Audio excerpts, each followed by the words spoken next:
Talking to the guys that we've talked to today, they just have a lot of trust in you as they move into the future, and they point to the fact that you're so individualized with your coaching. Just where does that come from for you, and how does that instill confidence in some of these guys? I think it there's kind of a base logic to it that we're all different, unique people, and I think recognizing that just philosophically, I feel like that's the beauty of the team, that everyone can in a very fundamental sense be who they are, and also contribute in unique ways to the group. I think all of us, beginning to not just understand but value what it's, the satisfaction in being part of something that's bigger than you. To the extent, as a coach, a leader, that you want to try to help people understand that. And we've got a lot of guys, I think, that intuitively know that that's a good place to be. And you want the way you play, your approach to give you opportunities to do that. And that's I think who we want to be. I think that manifests itself in success. I think in the short time that I've been here, that's been something that's been a goal. When I've said be the best version of ourselves at the end of the year, I think that's a fundamental part of that. And grateful that guys have embraced that, and we'll continue to learn both what that looks like and also what we can all do to contribute to that. So I think those things are consistent in many ways, because guys have different things to offer, and we all want to be able to give what we have to give to the group. And just looking at how motivated a lot of them are to come back and continue working with the staff, that whether they're still here or the ones that you guys are bringing in, just what does that say about them taking that step to the next level, especially maturity wise? Yeah, I think when as a player or coach, when you can envision a path forward that's one that you want to walk, that can be exciting. To have that. There's an opportunity there, there's a freshness there, and that's what this summer's all about. And having, I think, the last, weeks, maybe as much as anything, that beginning to crystallize a little bit, where there can be some enthusiasm about that process itself, because that's what the summer is. It's a time to invest in yourselves and to invest in the team. You can do it a lot of different ways. We're just not all here together day to day. So. We talked to Sadiq about just the whirlwind from when he was traded here in February and having to go from hotel to hotel. How has that been for you, and how excited are you to kind of just be able to settle now and really kind of get some roots going as you get into the off season? Yeah, that's something I'm not quite. Sadiq's out of the hotel. I'm out of the hotel. I'm going to follow his lead as far as how that happens. To be honest with you, that hasn't been in the forefront of my mind until I woke up this morning. And I felt a little lost. What do I do today? Part of it for me is just going to be reconnecting with my family. I'm looking forward to that, and continuing to build the relationships and have the experiences we've had with our players, and a different time in a different way with the off season. So it's good. I woke up and I was glad I was in Atlanta.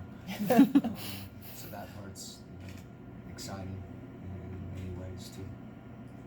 Looking at the success you've had in just the limited time you've been in Atlanta, how just do you look forward to next season, your team starting from the very beginning?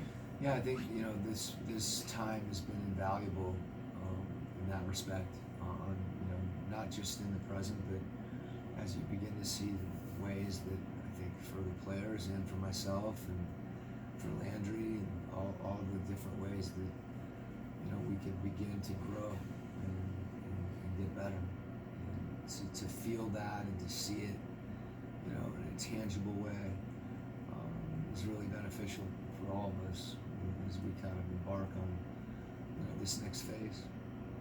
Quite a lot of it. Is there, just tagging on to Annie's question, like maybe not with a number, but is there a way to quantify like how much you felt you were able to do with this team versus how much you might be able to do in a full season? It's hard to know, as you said. Definitely difficult to attach anything to it. I think the thing that was unique about this year, and I think it was, there was so much to learn. There was so much to learn in order to get to a point where you could learn, and like if that makes any sense. So I think you get an idea of there's a lot for me to process and to kind of have a chance to reflect on, even though it was a short amount of time, in a finite way in terms of days and hours and weeks and months. There's a lot packed in, and to unpack it and really process it and see some of the areas in the thing. I mean, some of them you kind of know immediately, like whatever we want to do that we can visibly, tangibly improve on. Then there's how do you go about that? What is it that you can do to see that that growth within a team? So identifying it, and you might be able to identify it, but you don't know exactly what it looks like, and that'll give you a better idea, how to achieve it. And those things take time. When people talk about implementing your system, like I don't know what that is, because we were just trying to get better. And so you have a chance to kind of, I don't have some system that's like lurking out there that you get to get and just apply. Like a system is something that you create, and you create it with the players, and it's a series of adjustments and experience and failure and success. We've had enough of that right now substantively that really helps. But as we head into next year, I think that process begins anew. I know for me, every year's been different. Every team's been different. Your style of play changes. How you can defend changes. And so, but to have some tangible experience with that, I think really helps me as far as crafting some of those things. A number of years ago, the pace and space was all the rage, and I found out that, we played after a month of the season like the slowest team in the NBA, and I felt like I was failing. And then I realized that doesn't quite work with this group, And I don't know that I came into this year with a plan as much as what are we good at, what are we not as good at that we need to improve on, or what are we not as good at that we don't need to do, and we need to do more of this. And I'm speaking kind of broad strokes, but I think you get the idea of, trying to figure out who you are, and how can you improve the things you're good at, and work on the things you're not as good at, and just evolve, but with a plan that really fits, this team. And I think that's the key to a team getting better. It's getting better, doubling down on things that you have a chance to get better at. And that's part of the learning process that I think lends itself to the growth process. Quin, I've talked about, culture and chemistry. The first time we had to sit down with you, you had mentioned it felt like it wasn't the first time you were speaking to the guys. The guys, multiple guys have come in and said that they would run through a brick. You're the type of coach they'd run through a brick wall It's for. nice to hear. What does that mean? Just only being here for 20 plus It years. means, I'm just really grateful for that because I think the thing that we talked about was trust, and that we're all just going to decide to trust each other until things happened. Hopefully, not too many that somehow call that into question, and then to just transparently recognize them, deal with them, confront them, change them. You use the word culture, and in my mind, a culture is created over time by all the decisions that you make, and there's hundreds, if not thousands, of them. They occur day to day, occur in the summer, occur during the year. Some of them are more like we all see them, but oftentimes it's not something you put on the wall. There's things that we aspire to, there's values, but your culture is really how consistently those decisions reflect your values. And that to me that's the process, that's the building process, and it just doesn't, you can't say that's who you are, you have to live it, and then it really, we know who we are by what we choose and what we do. And we have to know what we want to be before we can make those decisions. That's in a lot of ways for me what these last couple of months have been about, is us having some sort of vision of what we want to be, and then working backwards with the decisions that we make to get to that point. How did you see Trey and DJ kind of continue to learn each other and learn each other's games over the course of your tenure? DJ spoke about how, and Trey too, perfect chemistry doesn't happen overnight. Right. But DJ talked about how there's been examples this season where that pairing really can work.